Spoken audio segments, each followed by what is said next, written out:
Hello and welcome back to the Anti-Aging Hacks podcast. Today, my guest is Victoria Moran, and she's been listed by Veg News among the top 10 living vegetarian authors. She's written about 13 books, including Younger by the Day, Main Street Vegan, and the international bestseller, Creating a Charmed Life. Victoria discovered yoga as a teen and did yoga teacher training at age 70. She has hosted the Main Street Vegan podcast and directed Main Street Vegan Academy since 2012, and she produced the 2019 documentary, A Prayer for Compassion. Some of her life high points are that she's had a drink with Paul McCartney and 2 trips to Tibet, as well as 2 appearances on Oprah. With that said, Victoria, welcome to the Anti-Aging Hacks podcast. Would you like to get thicker, fuller, and stronger hair? Then make sure to check out fullyvital.com. The team's come up with fantastic and natural products that help rejuvenate your hair, but also delay and reverse gray hairs. So if you're interested in better hair, go to fullyvital.com and use the code ANTIAGINGHACKS for 15% off your order. Are you enjoying the shows on this channel? Then please make sure to hit the subscribe button down below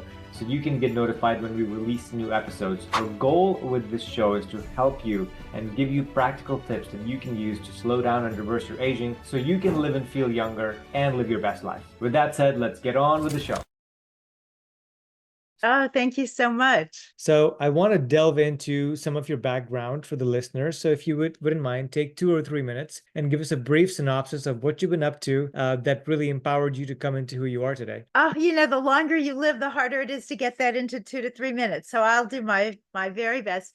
Right. When you were reading those little life hacks at the end and some of the exciting things that have happened to me in my life, that's really such a plus for getting older because you get to collect more of those things. And I think the more we can appreciate them and relish them, the more delightful life becomes at any time. So I came into this life in the Midwest, Kansas City, Missouri, in the middle of the 20th century. My dad was a doctor and I was a fat kid and I was bad for business. So I got put on diets and had this just really very difficult early life in many ways, but certainly because of being overweight and being not right and trying to fix myself in an era when there was much less understanding about diversity and that bodies can kind of come in different shapes and sizes. And if you want to do something with your body, you do it with love and not with shame. So that was the beginning, and that got me very interested in the 2 things that I'm still extremely interested in and do a lot of writing about. And one of those is the big picture. What's it all about? Where did we come from? Why are we here? How are we supposed to live while we're here? And then this idea of being healthy and taking care of this body, because I am a really spiritual person and I feel much more content and comfortable in the realm of ideas and philosophy than I do in, okay, wait a minute, what are you supposed to do here to, I don't know, fix a leak or do some of these more earthly kinds of things. So I've always been able to write. In fact, I recently have learned about non-verbal learning disability. And I think I have it. And you're not supposed to wait to 74 to find out you have a learning disability. But my whole life, I've been so verbal and always had trouble with math and mechanical things and all of that. So words are really what I came here to deal in. And I have been writing and speaking from a very early age. I told you before we went on that I started writing about rock groups when I was 14. That's how I got the drink with Paul McCartney in London. Nice. And I've just found ways to use writing and speaking to get out into the world the things that are really important to me, which was this idea, the yogic idea of ahimsa and reverence for all life, and the idea of living vibrantly and looking into, what's the great beyond? What am I here for? Very interesting. Well, thank you for that synopsis. There's so many threads you've opened. We can go down some of those discussion points. But in some of the first questions I want to ask you is around the concept of modern science and how we're led to believe that the scientific way is the new way, and you've got to prove everything. You got to get the answers. You got to get the data, and then that is what's going to inform anything that you do moving forward, especially from a scientific vantage point. But it looks like the yogic lifestyle and also Ayurveda in general are very traditional, very ancient forms of medicine. And so, what can we glean from the ancient wisdom that can inform the decisions we make today? Yeah, I think there are two reasons primarily for why it's important, certainly to understand what modern science is telling us, not to turn from that at all. But what we know about science is that it keeps changing. And Yeah. what was absolutely established even earlier in my life is no longer established. And this is great because people are going for further and further understanding. And yet, what is so wonderful about some of these ancient teachings is that they have stood the test of time. Now, they're not great just because they're ancient. There are all kinds of things from the past, whether we're talking 20 years ago or 2 millennia ago, that we say, well, isn't that silly? Isn't that quaint? How could people have thought that? We have discarded those. But there are also teachings from long, long ago that are still infusing, informing, and uplifting people's lives today, such as yoga. More people are doing yoga around the world than ever in history. And also Ayurveda, which is the science of life. Sometimes it will say the science of long life, recognized by the World Health Organization as a viable form of healing. So we've got that kind of reverence for the longevity of it, the time-honored nature of the thing. And then the other reason why I think these teachings can be very important for certain people, maybe not for everybody, but there are some of us who are just a little more on the spiritual side. There are certain people, I'm one of them, who can understand concepts a little bit better if it's packaged in more of a philosophical, multi-dimensional framework. Some people are just the facts, ma'am, and that's fine because facts are good, and facts have been kind of battered about in recent years, and so we're all good with facts. But there's also truth, which I think of if facts have a small f, truth has a capital T. And very often, at least for me, when I understand that some of these ancient teachings are now being supported and shorn up by modern science, for example, the idea of a plant-based diet, then I'm just thrilled to pieces because then you've got the best of both worlds. Yeah, there's lots of examples I could think of probably if I sat down where science is showing us that the wisdom that elders imparted through generations is actually very helpful for you. For example, just a quick example, when I was a young boy, my uncle told me that you should immediately after eating a meal, you should take a 20-minute walk. And I said, that makes no sense. Why would you walk right after eating? You got to, sit back and relax and hang out because your stomach is so full. But science has proven that with studies where if you take a quick walk right after you eat a meal, it drops your blood glucose by significant amounts. And it's only a 15-minute walk. So again, lots of these teachings that were not being able to be proved earlier because we didn't have the instruments or the technology are Mhm. now being proved. And I'm excited for the future because, as you said, science is changing, and I think we're getting better with the scientific method to hopefully get better answers that can inform our future decisions. So, Right. with that said, I want to talk to you about Ayurveda in general, but I want to Yes. also discuss what the yogic lifestyle and yogic principles have to advise us when it comes to living a longer life and also maybe aging more gracefully. So, slowing down the aging process. What tips do you have from a physical standpoint that Ayurveda Sure. offers us? Oh, I'm happy to share what I know about that, but I also just want to comment on what your uncle told you. That's also in Ayurveda. Now, Mm, Ayurveda just says just 10 minutes after your two main meals of the day, the midday meal and the evening meal, and that it's a stroll, it's not a power walk, and that one of the things that it does is help your digestion to be mhm. better. So this is one of the things that I love. I mean, my academic background is comparative religions. And one of the most exciting things about being in school and studying all these teachings is when I could find the same thing coming from 2 or 3 different teachings, Oh yeah. different parts of the world.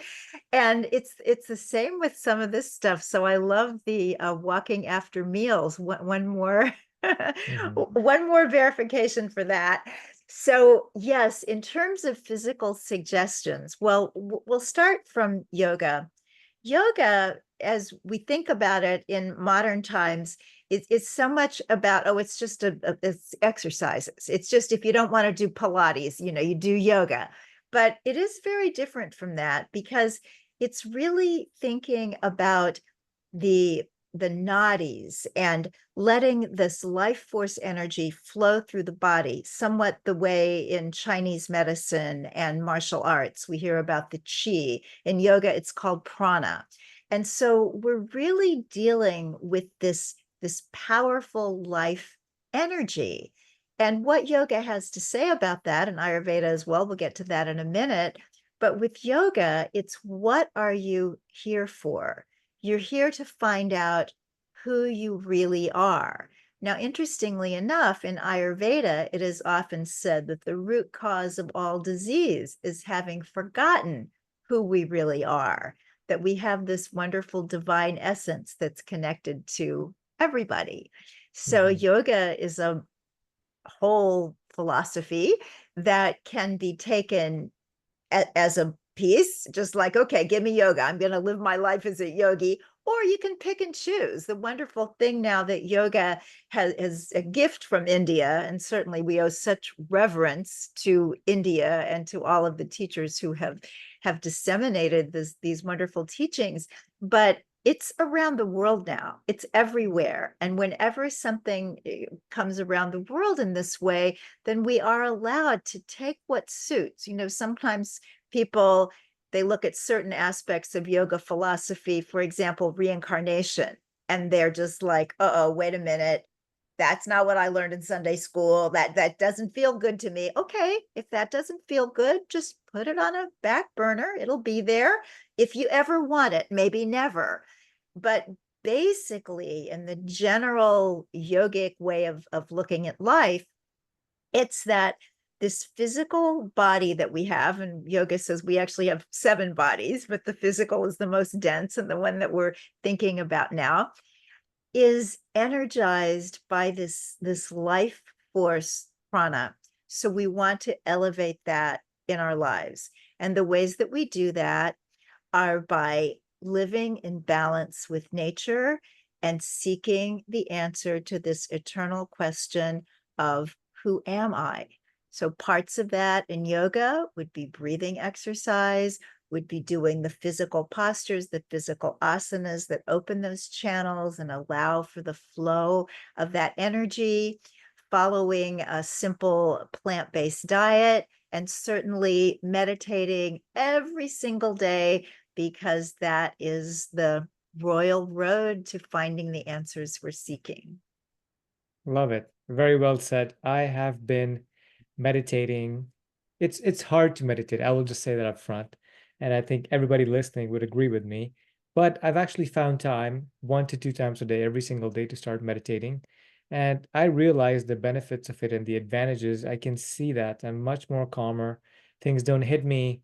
There's turbulence in life. Everybody has it, but I don't get hit by that turbulence as much as I used to.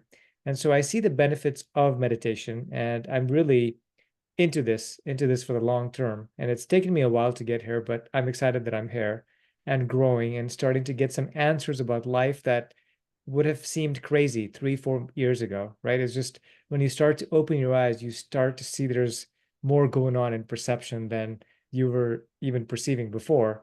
And so as you start to perceive more of the world, you start to get more answers about what's actually going on. So that's been very interesting. So I'd assume that what you answered earlier also covers the mental or the spiritual aspects of thinking about who am I from a yogic standpoint. Right, because with yoga, and the wonderful thing about yoga and aging is that it takes care of both things that people think a lot about as they get Yeah. older. And one Yeah. of those things is, how can I do the best I can by this body? How can I preserve it? How can I prevent disease? How can I live as long as my genetics will allow? But the other thing, and maybe not everybody's going to say they're thinking about this, but I have a feeling, people get to be about my age and they really are thinking about, oh my gosh, I have been here a lot longer than I am going to be here. I could Right. be in the best possible health. Nobody lasts forever. And Mhm. so we do become interested in more of these spiritual questions. I think that anybody who's asked, who's the most spiritual person you've ever known, maybe half the people that you ask that question would say, oh, my grandmother, because she took the time to look at some of these questions and to go within. And so it's a really beautiful kind of package that, yes, you get to a certain age and it would be foolhardy to not realize that you're on your way out. But you don't have to be on your way out as this awful downhill slide of misery and lots and lots of medications and just this terrible sort of medicalized life that so many older people have, that it may be, and maybe not for everybody. I mean, life is difficult. You can do everything right, and then something can just come from out of left field. So I certainly don't want to say, oh, do all these things, and then you're going to be happy and healthy forever, because this is Earth and there are no guarantees. But you absolutely hedge your bets by a way of life that is health supporting for the body and soul supporting for the inner. And yoga offers that, especially when teamed with Ayurveda, which really looks at the physical and has such wonderful ideas for living beautifully every single day. Mhm. Great. And the older I get, Victoria, the more I also realize that anything can come out of left field at any point in time to the people that you think don't deserve it.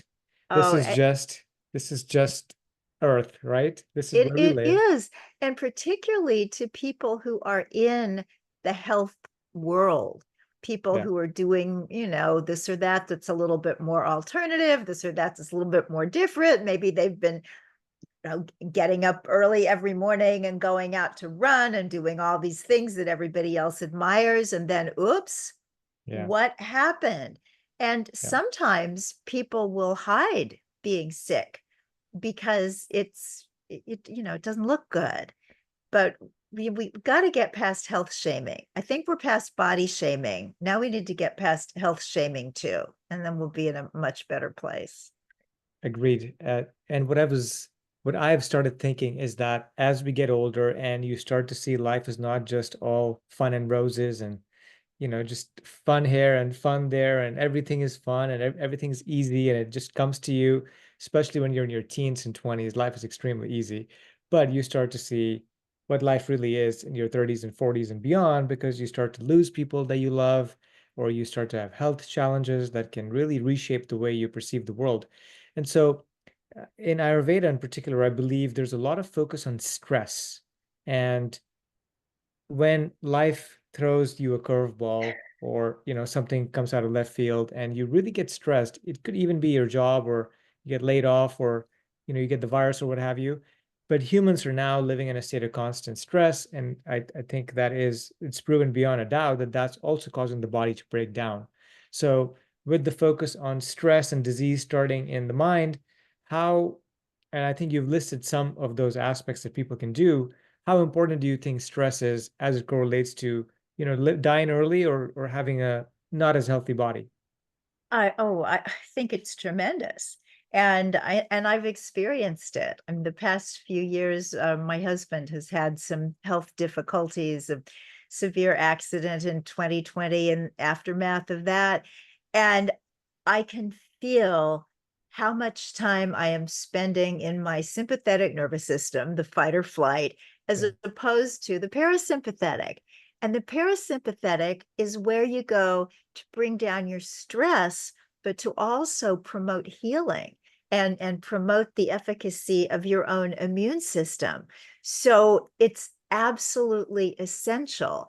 And yoga, thank goodness, is there with the breathing, which is really, really important. One of my Ayurvedic doctors says if you can't do anything else but pranayama, but learn some basic breathing exercises, do that, because it's a Mhm. double duty thing. It calms you down and it increases the prana, the life force energy in your body. And then, of course, meditation. And they have been looking at meditation for over 50 years now and doing all kinds of fascinating studies about stress management and actual euthaning, for that matter. One of my favorite meditation studies was looking at people who had meditated regularly for 5 years or more and found that they were 12 years younger physiologically than the non-meditators. And what they looked at for those signs of physiological aging was everything from body mass index to blood sugar levels, cholesterol, HDL, and LDL. They looked at joint flexibility, vision, hearing, all these things that we think go south with time. Mhm. And with the people who meditated, they didn't. So that's a tremendous payoff for, and they were looking at people who did transcendental meditation. So that's 20 Uh, minutes twice a day. I yeah, remember when I first read the study, I thought, oh, good heavens, if I had 40 minutes to spare, I yeah. wouldn't need all this other stuff. But now I have come to see, you know what? I need it. I agree. I think I need it. I don't want to speak for everybody, of course. I definitely need it. And I've looked into transcendental meditation one time. I think it was 10 years ago, and I was like, man, this is too expensive for me to learn because I'm not even sure I'm going to do this moving forward. But 20 minutes twice a day seems very, very reasonable to me. Okay, so let's move on. Ayurveda also places a particular emphasis on digestion.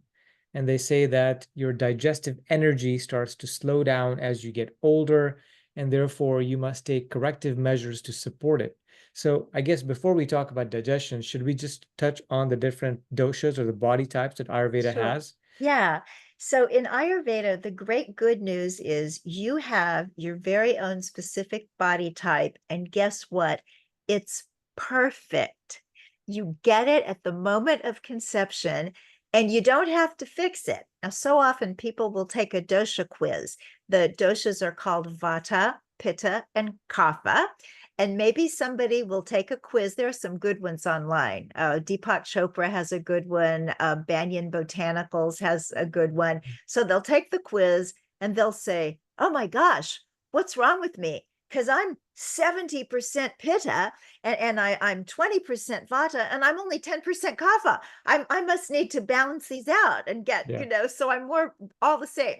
No, no, no. Some people are like that. They're called tridoshic. They're no healthier, no better than anybody else. Your 70-20-10 is perfect. And so Mm. is somebody else's, whatever they've got. And in this era where we have come through so much body shaming, so much you should be like this, you should be taller, you should be thinner, you should have more muscle, you should work out more, blah, blah, blah. And Ayurveda is saying, no, you should be exactly as you came. But here's the trick, because life batters us about because of stresses, because of foods that maybe aren't the best for us, because of living out of harmony with nature, often not any fault of our own, because we live in a time and a culture when we're not taught how to live in harmony with nature, that 70-20-10 thing that our hypothetical person had gets kind of out of balance. And maybe the pitta gets too high. Pitta is a very hot kind of dosha. It's the element of fire. And so people who are pitta tend to be very strong. They're kind of average build. They're muscular. They build muscle really easily. They tend to have terrific executive functioning. They're great public speakers. They're wonderful leaders. But out of balance, pitta gets too fiery. So they can have digestive difficulties, heartburn, skin eruptions and these sorts of inflammatory kinds of conditions. They can also be emotionally inflammatory. Instead of being the strong leader like we think of as the firefighter coming in, to save the day, they can be filled with rage, they can be filled with resentment and anger. And so we want all that to be in balance. So if our hypothetical person keeps it at 70, all is well. Goes up to 75 or 80 and some of the others lower, not so good. Now, Vata is the energy of ether and air. So it's very, very flighty. It goes out of balance easily, even if you're not naturally a Vata type person. So we said that Pitta was average build and builds muscle easily. Vata is the dancer. Vata is Fred Astaire and Audrey Hepburn. So a classic Vata going to have a long neck, probably long fingers. They're going to be slender. And when they come into a room, they've got this beautiful childlike energy. They're going to light things up. They're creative. They are unique thinkers. And yet out of balance, because Vata can be so unstable, they can have a lot of anxiety, a lot of fear. They get cold easily. They tend to develop creaky joints and maybe get arthritic kinds of symptoms earlier than some other people. So while Pitta needs cooling and calmness, Vata needs steadiness. Vata needs to do your basic life activities at the same time every day. Vata needs warmth and not a lot of upset, not a lot of travel. And if you travel, give yourself time to recover after the travel, especially if it was changing time zones. Then Kapha is this lovely, calm dosha. The Kapha body is a little rounder, and it's not a body that has been admired in our culture in recent decades. But I think we're coming to see that there's something to be said for a strong body, big bones. And yes, Kapha can have a little problem with putting on too much weight, particularly if they don't get some exercise, because Vata is really a connoisseur of comfort and is very good at all of the seated activities. I said Vata, I'm sorry, Kapha. Kapha is kind, generous, good-natured. They tend to be cold like Vata, and so warmth is good for both. Warm foods, warm temperatures. And just we talked about Vata not having too much stimulation. Kapha needs some stimulation. Generally speaking, Ayurveda is not crazy about caffeine, but they'll say for Kapha, yeah, have your coffee in the morning because you need to be stimulated. You need to get up. You need to want to go to the gym. And so a little bit of stimulation and just this understanding that Kapha doesn't go out of balance very easily. So Kapha is unlikely to have the degree of sicknesses during life that most other people have. They can get some respiratory things because the mucus flow is also slow, but they're slow to become ill. And so really appreciate that strong kind of body. Just make sure it doesn't get doesn't get too close to the couch. So we've got these body types, and then as we get older, something happens, and that's I think Ayurveda's great secret to aging well. Okay, what happens? What Tell us. happens? So we all become more Vata. So in early life, our first 16, 18, 20 years, we're very Kapha. So think about a baby. A baby is round, a baby's got all that cute, puffy, fat cheeks, and this is all Kapha. What kind of illnesses do children get? They get ear infections, they get runny noses, they get colds. These are all very, very Kapha. But generally speaking, healthy, strong, waking up happy every day, hopefully. And then we come into our adulthood, and that's the Pitta time. So we need that strong out in the world, energy of pitta. So we need to want to get an education and get a career and get a partner and get a home and start a family and take care of aging parents and save for retirement and all those very pitta kinds of things. And that's going to take us many decades during the prime of life. But sometime in kind of the mid 50s, it kind of varies who you read, if we talk more about 50 or 60. But as people get older, they do start to see more vata influence, regardless of what their own body type was. So the first thing that I noticed long, long ago was I've got bones and veins in my hand. I mean, it was like, wait a minute, I'm not old, but that looks like a hand of an old person. Well, Mhm. that's vata. You know, you can go to a dermatologist and get stuff shot in there, no fillers, so that it's not so noticeable. But that's some of the things that starts to happen. Sometimes women who have worn high heels, they're in their maybe even 40s or early 50s. And it's like, wait a minute, why does my metatarsal hurt all the time? It's because you're losing that fat, those fat pads on the bottom of your feet, which is a vata thing. You get less fat, you get less collagen. That's why your face isn't going to be as round and delightfully healthy, smiley looking all the time as it used to be. And that's when we start to notice a little bit of maybe stiffness in the morning and some of these vata kinds of things happen. You know, you and I were talking about people who moved to Florida, people who moved to Texas and Arizona. And that happens a lot when people are older because we do tend to get more vata. We do tend to get colder. So, Mhm. what is a person to do? Well, you always take care of your own constitution. And you always take care of the season that you're in because we also have vata, pitta, and kapha season of the year. But when you get to be older, so maybe after menopause, if you're a woman, or just when you start to see, like, wait a minute, my hair used to be oily, now it's dry, different kinds of things.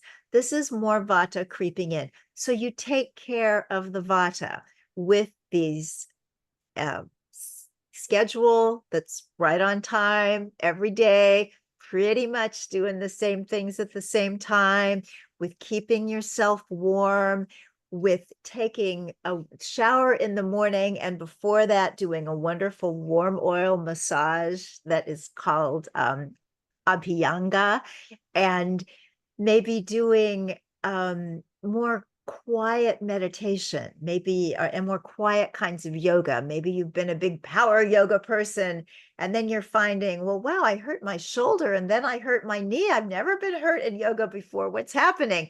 Maybe you need to find a different way to get your yoga in that is more conducive to an older body with some of these vata things going on. And what is so exciting about knowing this is that you don't have to give in to, oh boy, it's all over for me. And you don't have to be discouraged about it. And you can actually follow time honored principles to pacify vata and look and feel younger for a long, long time. That's pretty good. I think that a lot of people can learn so much from just finding out their constitution or body type and then just using some tips because there are some very interesting tips that help you that are tailored to that different types of the body or constitution and that can help you uh, be more at ease in life as you go through it. For example, like the Vata types don't like the cold. I am Vata. I don't like cold. And so I shouldn't be getting into a cold shower every single day. That's No. not what my body loves. Even though I do it a lot of times, it's not maybe meant for my constitution. And so there's a recognition and appreciation for what your body type is and how you can move about the world, what types of foods you eat, lifestyle practices, schedules, as you said. In terms of digestion, coming back to that, with the three different constitutions, Ayurveda says that your digestive fire starts to decline as we get into our older years. So, what can we do to not only have a healthy digestion now in your 30s, 40s, and beyond, but also as you get to the 60s, 70s, and further? Is there something different for different constitutions, or is it just general self-care practices that help with digestion? There are so many general self-care practices, and I think sometimes people are scared off of Ayurveda because of the body types, because it seems complicated Yeah. and like there's a lot to learn. But just generally speaking, the most important digestive suggestion Ayurveda offers probably is to have your biggest meal in the middle of the day. Now, sometimes people just think, oh my goodness, that's impossible. But more and more people are working from home, and some things that weren't possible 5 years ago are possible now. And even if you can just honor this a little bit, even if you can just do it that way on the weekends, and maybe during the week have a little bit bigger midday meal and a little bit lighter supper that you'd have a little earlier in the evening. These are all ways to honor the digestive fire, Agni, which is looking for food 3 times a day. Now, this is really close to my heart because 3 meals a day is a really important thing to me. The way that I got over my eating disorder, which was binge eating and overweight, one of the aspects of that was to eat 3 meals a day. And it was such an amazing light because I had always thought you were just supposed to be eating all the time. And when I got into this plan of eating breakfast, lunch, and dinner and living life in between, so much turned around for me. And then when I discovered Ayurveda and found out that this was one of their suggestions too, with occasional exceptions, it's that your digestive fire is kind of like the pilot light on a gas stove. And it's always there, but unlike the gas stove, it's waiting to be turned on. So it wants to be turned on to kind of low medium in the morning for breakfast. So depending on the kind of person you are, some people are ravenous at breakfast. And if you are, that's fine. Have a big, solid kind of meal. Some people are like, oh, I don't do mornings. Okay, just have something, have some stewed apples, have something that'll just give your digestive fire something to know you're there. But then at midday, that pilot light within us is waiting to be turned up to high. It is ready to take some food and work with it. So somebody like a Pitta who has really strong digestive fire is going to get feeling like almost burned out if they don't get something there for that digestive fire to work on. And somebody like Vata, whose fire is intermittent, is going to have it going on in the middle of the day more than any other time. And Kapha, whose digestive fire is a little bit low, it too is going to be turned up more in the middle of the day. So that is a really, really great suggestion. And it is interesting that even in our culture, for those meals that are just huge, whether it's Thanksgiving or Christmas, something of that nature, do we have them at night? No, we have them earlier in the day because somebody figured out you're not going to be quite so sleepy or quite so sick if you do it a little bit earlier. Of course, they do it at this odd kind of mid-afternoon time often. So if we can get closer to high noon, all the better. But that is a great one for digestion. Another great digestive hack is to drink water in quantity first thing in the morning. So Ayurveda is always about room temperature, warm or hot water. And the warmer the hot, they like even better the room temperature. You can get by with room temperature, but never cold, never iced, because that really douses the digestive fire. So first thing in the morning, when we're all pretty dehydrated from having had at least 8 hours, maybe more, without any kind of water going into us, if you have a big amount, 16 ounces, maybe even 24 if you're a bigger person, of water, you can put some fresh ginger in that, make a little ginger tea, or you can put lemon in it. That's great.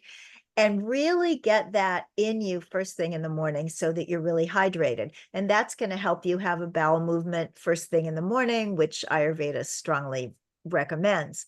But then through the rest of the day, we don't want to be chugging the water in great quantities, unless you've been out playing tennis in Austin or something like that.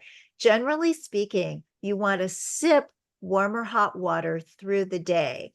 So lots of times, I think you can even find, if you go to Ayurvedic websites where they sell Ayurvedic stuff, they're selling thermoses so that all through the day you can be treating yourself to a little bit of hydration. So you end up getting as hydrated at the end of the day as somebody who's keeping track and drinking a couple of liters or whatever is right for their body type. You're just doing it in smaller amounts. And the final thing I'll say about digestion, because people like things in threes. So number one, we've got the middle of the day. Number two, we've got the sipping the water through the day. And number three is to eat at those times and wake and sleep at those times. That is going to help the body digest the food best. So this means we're going to be getting up around 6. And if somebody just screamed, I think I heard it through my earphones, because that seems really early to a lot of people. So see if you can kind of work toward that. If you're getting up now at, 8:30, can you make it 8:15 and 8 o'clock and 7:45?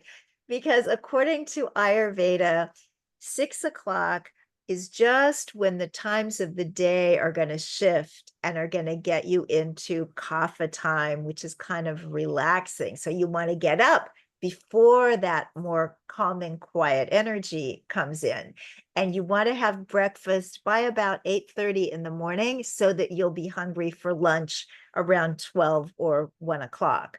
And then this is really important, and that's to have dinner pretty early.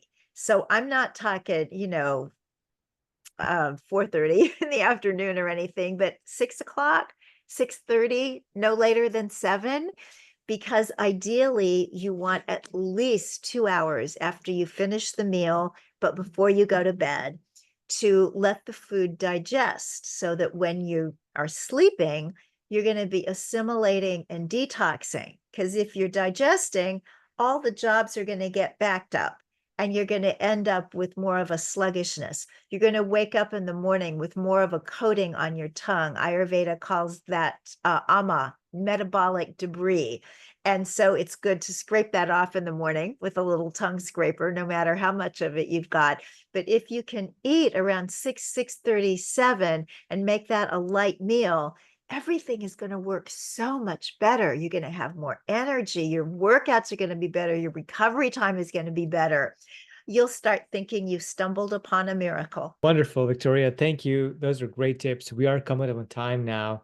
So I know that you shared how people could find you, your Facebook and LinkedIn. Is it Victoria Moran Author? That's at Victoria Moran Author.